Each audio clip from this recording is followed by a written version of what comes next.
Hello student, welcome back to the channel. So today I come with the next topic, that is sociological imagination. Okay, तो क्या है sociological imagination हम लोग आज पढ़ेंगे. तो various sociologists thinking about the term that how personal life become a public issue. बहुत सारे सोशोलॉजिस्ट हैं जो कि सोचते हैं कि कैसे किसी का पर्सनल लाइफ पब्लिक इश्यूज बन जाता है. ठीक है, तो उसी के बारे में हम लोग बात करेंगे. तो बहुत सारे ऐसे सोशोलॉजिस्ट हैं जिसमें से एक सोशोलॉजिस्ट है जिनका नाम है सी राइट मिल्स.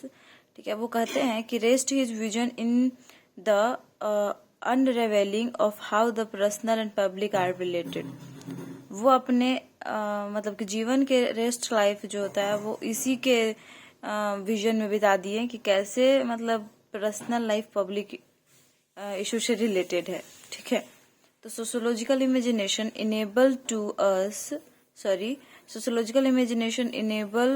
अस टू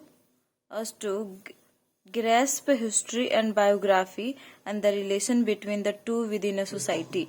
मतलब कि सोशोलॉजिकल इमेजिनेशन एनेबल करता है हम लोगों को हिस्ट्री और बायोग्राफी के बारे में जानने के लिए, और हिस्ट्री और बायोग्राफी का क्या रिलेशन है एक दूसरे से, and the relation between the two within the society, उसके बारे में ये स्टडी करता है.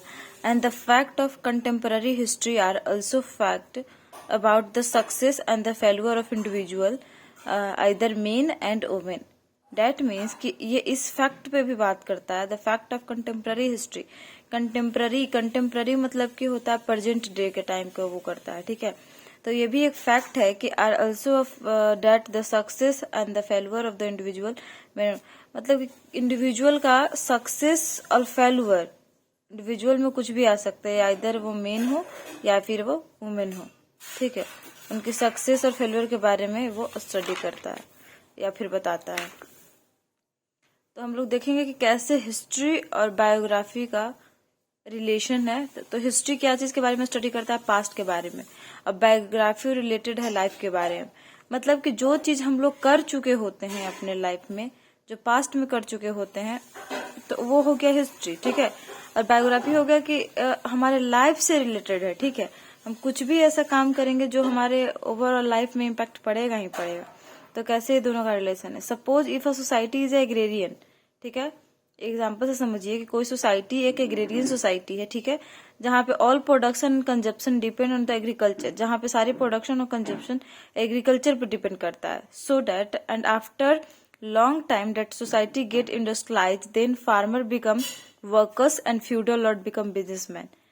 जैसे कि कुछ समय के बाद, जैसे कि पहले एग्रेरियन सोसाइटी था, लेकिन बहुत टाइम के बाद जैसे ही सोसाइटी मान लीजिए कि एग्रेरियन से इंडस्ट्रियलाइज होता है, तो लोग जो वहां पे फार्मर थे अब वो क्या कहलाएंगे, वर्कर कहलाएंगे. क्यों? क्योंकि वो अब इंडस्ट्री सेक्टर में काम करेंगे. ठीक है, जो फ्यूडल लॉर्ड थे, ठीक है, जमींदार सब जो थे, वो बिजनेसमैन कहलाएंगे. क्योंकि फ्यूडल लॉर्ड किसको बोलेंगे, जमींदार सब जिसके पास थोड़ा प्रॉपर्टी पैसा हो. ठीक है, तो वो बाद में क्या करें, जिनके पास प्रॉपर्टी पैसा रहेगा वही नहीं इन्वेस्ट करेंगे. तो जब वो इन्वेस्ट करेंगे तो वो क्या बन जाएंगे, बिजनेसमैन. ठीक है, एक और चीज समझते हैं कि individual without any thinking about their life took subject as to study, then after certain time ही और सी गेट अनएम्प्लॉयड. मतलब कि एक और बात समझिए आप लोग स्टूडेंट्स, कि यह है कि कोई इंडिविजुअल है जो बिना सोचे समझे कोई एक अपने सब्जेक्ट को पिक करता है. मान लीजिए कोई अपना ऑनर्स लेता है, साइंस बैकग्राउंड, मैथ्स मतलब कि आर्ट्स बैकग्राउंड, ये सब चीजों को वो अडॉप्ट करता है. ठीक है, बिना कुछ सोचे समझे बस रैंडम भी किसी कोई सब्जेक्ट उठाया और पढ़ लिया. तो उससे उसका क्या होगा, एक सर्टेन टाइम के बाद वो अनएम्प्लॉयड होगा. क्यों? क्योंकि वो सही से सोसाइटी को देखते हुए, इवन कि वो बिना कुछ सोचे समझे, ठीक है, वो अपना सब्जेक्ट ले लिया, तो उसको पता ही नहीं है उसका मेन एम क्या है, उसको पता ही नहीं है, तो वो बाद में अनएम्प्लॉय ही होगा ना. क्योंकि यदि हम लोग आज डिसीजन लेते हैं कि अपने फ्यूचर को देख करके, ठीक है, क्योंकि जैसे हमारी सोसाइटी रन होती है, जैसे हमारी सोसाइटी चलती है, उसके अकॉर्डिंग हम लोगों को वर्क करना होता है. एंड आफ्टर सर्टेन टाइम ही और सी गेट अनएम्प्लॉयड, सो डेट सोसाइटी क्या बोलते हैं उसको, क्या told them that is how's your future if take decision be consciousness and things as per society aspect so it become public issue। हाँ, तो क्योंकि देखिए अब किसी कोई इंडिविजुअल को सब्जेक्ट पिक करना है, सब्जेक्ट लेना है, तो वो उसका पर्सनल इशू है कि वो क्या सब्जेक्ट करेगा। लेकिन पब्लिक इशू तब बन जाती है जब वो बिना सोचे समझे, ठीक है, वो डिसीजन लेता है, ठीक है, रैंडम कुछ भी उठा कर पड़ता है, तो एक मतलब कि पब्लिक इशू बन जाता है। क्योंकि बाद में वो अनएम्प्लॉयड रहेगा, ठीक है, अनएम्प्लॉयड रहेगा तो सब जो भी होगा चीजों को अनएम्प्लॉयड वो कहलाएगा। इसके बाद गवर्नमेंट का बहुत सारा स्कीम आता है जिससे अनएम्प्लॉयमेंट को रिड्यूस किया जाता है, ठीक है। तो ये पब्लिक इश्यूज में आ गया क्योंकि गवर्नमेंट पे कहीं ना कहीं जान रहे हैं कि लोग अनएम्प्लॉयड हैं तो उनके लिए कुछ काम करना है, ठीक है। तो अब वो आदमी जो कि अनएम्प्लॉयड था, अब वो उसी स्कीम के तहत काम करेगा, तो वो उसका एक पब्लिक इशू बन गया, ठीक है।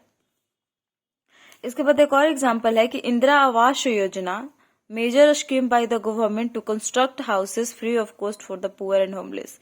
देखिए कैसे किसी का प्राइवेट लाइफ जो होता है कैसे पब्लिक इश्यूज बन जाता है। तो इंदिरा आवास योजना के बारे में जानते हैं, जो गरीब होते हैं जिनके पास घर नहीं होता, सरकार उनके लिए एक मतलब घर कंस्ट्रक्ट करवाती है और फ्री ऑफ कॉस्ट में उसको रहने देती है, ठीक है। तो हमारे पास घर नहीं है, चाहे किसी के पास घर नहीं है, तो वो उसका पर्सनल इशू है इसमें। तो ये कब बन जाता है प्राइवेट इशू, जब गवर्नमेंट इसमें इंटरफेयर करती है।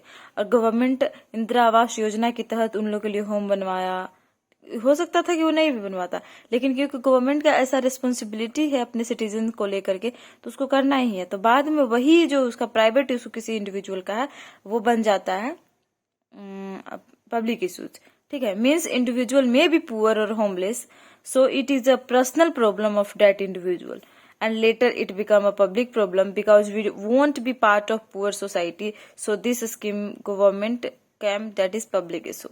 मतलब कि कहने का मतलब ओवरऑल ये है कि वो उसका तो इंडिविजुअल का पर्सनल प्रॉब्लम तो था ही, लेकिन ये पब्लिक प्रॉब्लम बन जाता है बाद में, क्योंकि हम लोग कभी भी चाहे कोई भी इंडिविजुअल कभी भी पुअर सोसाइटी में रहना पसंद नहीं करेगा, ठीक है।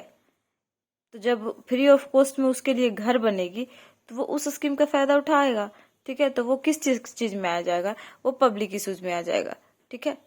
तो आज के लिए बस इतना ही।